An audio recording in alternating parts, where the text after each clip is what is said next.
इतिहास ने अशोक को या फिर चंद्रगुप्त मौर्य को महान नहीं बताया।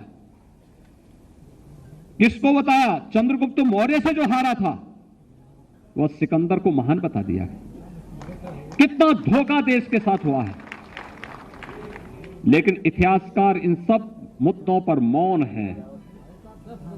कारण है, अगर ये सच्चाई जिस दिन भारतवासियों के मन में आ जाएगी तो समाज फिर से खड़ा हो जाएगा। उत्तर प्रदेश के चीफ मिनिस्टर योगी आदित्यनाथ का एक बयान आजकल काफी सुर्खियों में है, जिसमें उन्होंने इतिहासकारों के सिकंदर को महान बताने को लेकर क्रिटिसाइज किया है। योगी आदित्यनाथ ने संडे को लखनऊ में एक गैदरिंग में कहा था कि चंद्रगुप्त मौर्य ने ग्रीक शूरवीर सिकंदर को हराया था, मगर इतिहास में चंद्रगुप्त के बजाय सिकंदर को ग्रेट यानी महान बताया गया है और चंद्रगुप्त को नहीं। तो दोस्तों, उत्तर प्रदेश के चीफ मिनिस्टर योगी आदित्यनाथ ने जब यह कहा कि चंद्रगुप्त मौर्य ने सिकंदर को जंग में हरा दिया था, तो क्या वो प्राइमरी लेवल पर हिस्ट्री की नॉलेज नहीं होने के चलते ये बातें कह रहे थे, या जानबूझकर इतिहास को तोड़ मरोड़ कर पेश कर रहे थे ताकि आने वाले चुनाव में सियासी फायदा उठाया जा सके, या वाकई उत्तर प्रदेश के चीफ मिनिस्टर को हिस्ट्री की सही इंफॉर्मेशन नहीं है? जानेंगे आगे। लेकिन सिकंदर महान था या नहीं, इसे लेकर बहस भारत में अब शुरू हो चुकी है। तो दोस्तों, पहले आपको बताऊंगी कि सिकंदर ग्रेट था या नहीं। मतलब हिस्टोरियन ने जो अलेक्जेंडर द ग्रेट का खिताब सिकंदर यानी अलेक्जेंडर को दिया, वो उसके लायक था भी या नहीं। फिर जानेंगे कि उत्तर प्रदेश के चीफ मिनिस्टर साहब जो फरमा रहे हैं चंद्रगुप्त ने अलेक्जेंडर द ग्रेट को जंग में हरा दिया था, उसकी हकीकत। और साथ ही आपको बताऊंगी कि सत्ता पर काबिज होने के लिए सिकंदर को अपने कितने भाइयों और कितने रिश्तेदारों की लाशों के ऊपर से गुजरना पड़ा था, और उस वक्त का सुपर पावर कहे जाने वाला फारस यानी पर्शियन अंपायर यानी आज के वक्त के ईरान पर हमला करने के लिए क्यों सिकंदर को देशभक्ति का सियासी तमाशा करना पड़ा था। लेकिन उससे पहले जो लोग मेरे इस चैनल पर नए हैं, वो मेरा YouTube channel political Tamasha with doctor Arshi को सब्सक्राइब करके वहां पे लगी बेल आइकॉन को जरूर दबा दें, ताकि आपको हमारे आने वाले हर वीडियो की अपडेट्स मिलती रहे। और दोस्तों, अगर आपको हमारा काम पसंद आता है, हमारे वीडियोस पसंद आते हैं, तो www.patreon.com/dr अर्शी खान पर जाकर डोनेट करके आप हमारे काम को सपोर्ट कर सकते हैं। तो चलिए शुरू करते हैं। तो दोस्तों, एक महज 12 साल की उम्र के लड़के ने एक जंगली और बिगड़ैल घोड़े को अपने काबू में कर लिया था। यह ब्यूसीफेलस नाम का एक ह्यूज और जंगली घोड़ा था, जो बाद में लगभग जिंदगी भर उस बच्चे का साथी रहा। यह बच्चा बड़ा होकर अलेक्जेंडर द ग्रेट यानी सिकंदर महान कहलाया और एंशियन दौर की सबसे फेमस शख्सियतों में से एक बन गया। सिकंदर का नाम इतिहास के सबसे बड़े मिलिट्री कमांडरों में दर्ज है। सिकंदर को ग्रेट इसलिए कहा गया क्योंकि उन्होंने बहुत कम उम्र में यूरोप से लेकर एशिया तक अपनी हुकूमत कायम कर ली थी। उनका अंपायर ग्रीस से लेकर तुर्की, सीरिया, मिस्र, ईरान, इराक, अफगानिस्तान, पाकिस्तान और भारतीय सरहद तक फैला हुआ था। उस वक्त ग्रीस का कल्चर और लैंग्वेज दुनिया के कई इलाकों तक पहुंचा। सिकंदर को कई शहरों के एस्टैब्लिशमेंट का क्रेडिट भी दिया गया। मैसिडोनिया के रहने वाले सिकंदर की पैदाइश 356 बिफोर क्राइस्ट में हुई थी। मैसिडोनिया नॉर्दर्न ग्रीक यानी उत्तरी यूनान से बाल्कन तक फैला हुआ इलाका था। उनके फादर की उनके ही एक सिक्योरिटी गार्ड ने कत्ल कर दिया था, जिसके बाद एक नए राजा के बनने का स्ट्रगल शुरू हुआ। इस सियासी झगड़े में उन्होंने अपने सभी ओपोनेंट्स का सफाया कर दिया और महज 20 साल की उम्र में वो राजा बन गए। उन्होंने उस वक्त फारस अंपायर यानी पर्शियन अंपायर के राजा डेरियस III को हराया और सेंटर एशिया तक यूनानी कल्चर यानी ग्रीक कल्चर का एक्सपेंशन किया। अपनी बुलंदी के दौर में सिकंदर का साम्राज्य वेस्ट में यूनान यानी आज ग्रीस से लेकर ईस्ट में आज के पाकिस्तान, अफगानिस्तान, ईरान, इराक और मिस्र तक फैला हुआ था। सिकंदर से पहले मैसिडोनिया सिर्फ एक ज्योग्राफिकल रीजन का नाम हुआ करता था, लेकिन यह रीजन मजबूती से जुड़ा हुआ साम्राज्य नहीं था। हालांकि सिकंदर के पिता फिलिप II ने इस रीजन को एक यूनाइटेड अंपायर की शक्ल दी थी। सिकंदर की मां ओलंपियास उनके पिता फिलिप II की तीसरी या चौथी बीवी थी और वो इसलिए अहम थी क्योंकि उनके परिवार, उनकी फैमिली में पहले लड़के को पैदा किया उन्होंने ही था। यानी सिकंदर के तौर पर उन्होंने उस अंपायर को वारिस दिया था। सिकंदर के पिता फिलिप सेकंड की कई बीवियां थीं, जिनमें से एक क्लियोपेट्रा नाम की औरत भी थी, जिसने सिकंदर और उसकी मां के लिए काफी मुश्किलें पैदा कर दी थी। और सिकंदर की मां और सिकंदर दोनों को यह लगने लगा था कि वो पूरी तरह से मैसिडोनिया का खून नहीं है। ये सच्चाई उनकी डिग्निटी को भी ठेस पहुंचा रही थी और सियासी तौर से भी उनके लिए नुकसानदेह थी। सिंहासन तक पहुंचने की लड़ाई में सिकंदर की ये कमजोरियां थीं। फिलिप सेकंड की नई बीवी क्लियोपेट्रा नई रानी बन सकती थी और उन लोगों के लिए मददगार साबित हो सकती थी जो फिलिप के बाद राजा बनने की होड़ में शामिल थे। इस वजह से क्लियोपेट्रा सिकंदर के राजा बनने के रास्ते में एक रुकावट बन सकती थी। ये एक सियासी हकीकत थी कि पूरी तरह से मैसिडोनिया से ताल्लुक रखने वाले एक नए मेल सक्सेसर यानी वारिस के सामने आते ही सिकंदर के लिए मुश्किलें पैदा हो सकती थीं। हिस्टोरियंस के मुताबिक सिकंदर 6 महीने के लिए खुद अपने पिता से दूर हो गए थे और उनकी मां भी कुछ महीनों के लिए दरबार से दूर हो गई थी। कुछ वक्त बाद पिता और बेटे के बीच कड़वाहट तो कम हो गई और सिकंदर वापस लौट आए, लेकिन रिश्ते में आया ठहराव सिकंदर के राजा बनने के रास्ते में रुकावट बन चुका था। ऐसे हालात में एक वारदात हुई जिसने सिकंदर को सिंहासन पर बैठाया। यह वो मौका था जब सिकंदर ने शायद ऐसे हालात को बनने से रोक दिया था कि कोई प्योर मैसिडोनियन खून उनको राजा बनने से रोक सके।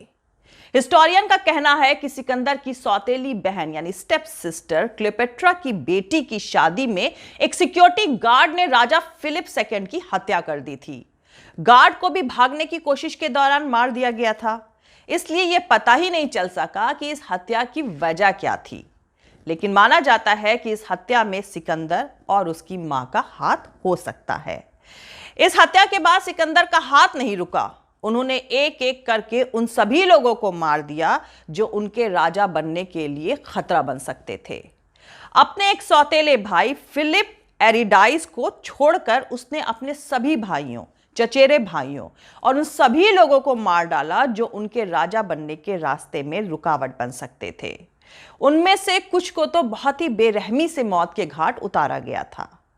आखिरकार सिकंदर सिंहासन पर बैठे और अब उनकी नजर फारस साम्राज्य यानी पर्शियन अंपायर पर थी। फारस साम्राज्य ने 200 से ज्यादा सालों तक मेडिटेरियन सी से जुड़े इलाकों पर हुकूमत करी। यह साम्राज्य हिस्ट्री के एक्चुअल सुपर पावर में से एक था। फारस अंपायर यानी पर्शियन अंपायर की सरहदें भारत से लेकर मिस्र और उत्तरी यूनान यानी नॉर्थ ग्रीक की सीमा तक फैली हुई थी। लेकिन इस ग्रेट अंपायर का खात्मा सिकंदर के हाथों हुआ। फारस साम्राज्य के मुकाबले में सिकंदर की एक छोटी लेकिन काफी असरदार फौज के हाथों राजा डेरियस सेकंड की हार को इतिहास में एक बेहद अहम मोड़ के तौर पर देखा जाता है। दरअसल सिकंदर के पिता फिलिप सेकंड ने अकेले ही मैसिडोनिया की सेना को एक ऐसी ताकतवर सेना बना दिया था जिसका डर उस दौर में दूर दूर तक फैल गया था। फिलिप ने मैसिडोनिया की पूरी सोसाइटी को एक पेशेवर फौज के साथ दोबारा ऑर्गेनाइज किया था। हाई लेवल की पैदल सेना, घुड़सवार दस्ते, भाला चलाने वाले और तीरंदाज इस सेना के हिस्सा थे। फिलिप की मौत के बाद सिकंदर को यही सेना विरासत में मिली। सिकंदर हमेशा से ही एक इंटेलिजेंट स्ट्रैटेजिस्ट थे।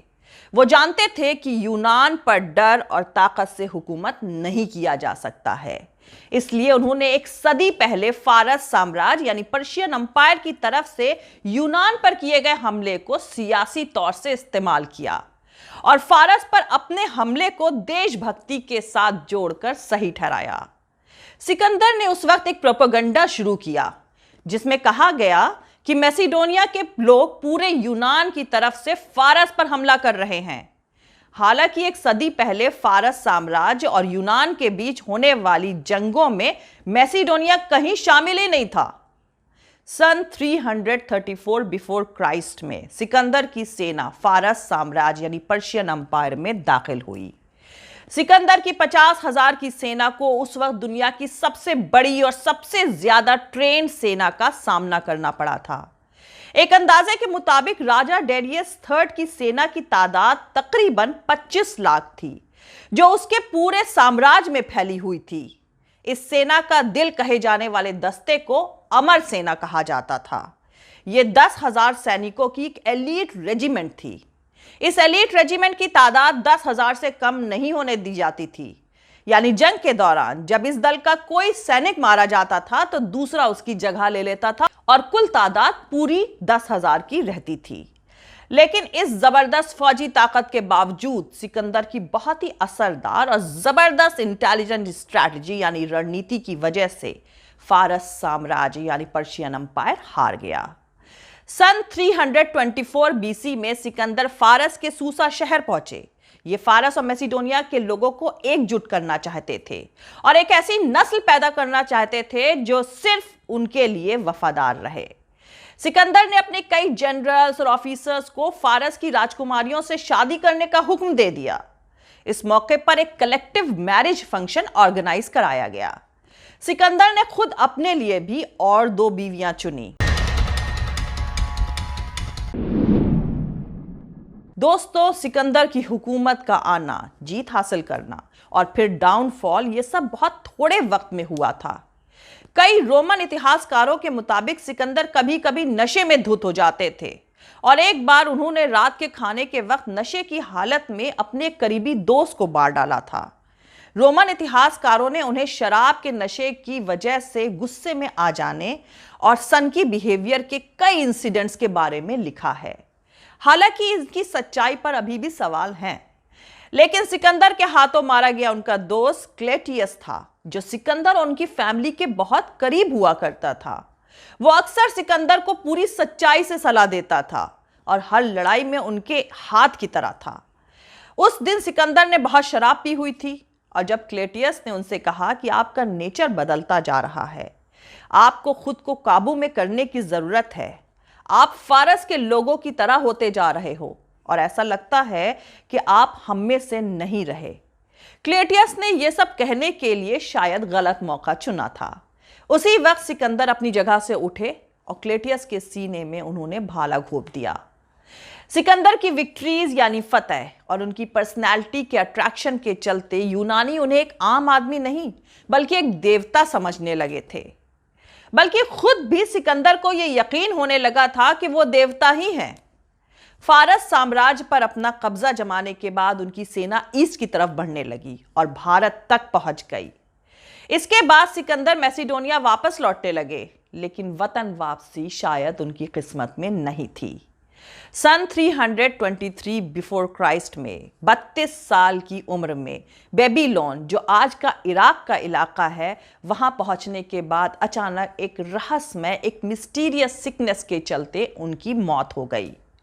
कुछ इतिहासकारों का मानना है कि उनकी मौत की वजह उनके जख्मों में होने वाला इन्फेक्शन था और कुछ का मानना है कि उनकी मौत मलेरिया की वजह से हुई थी।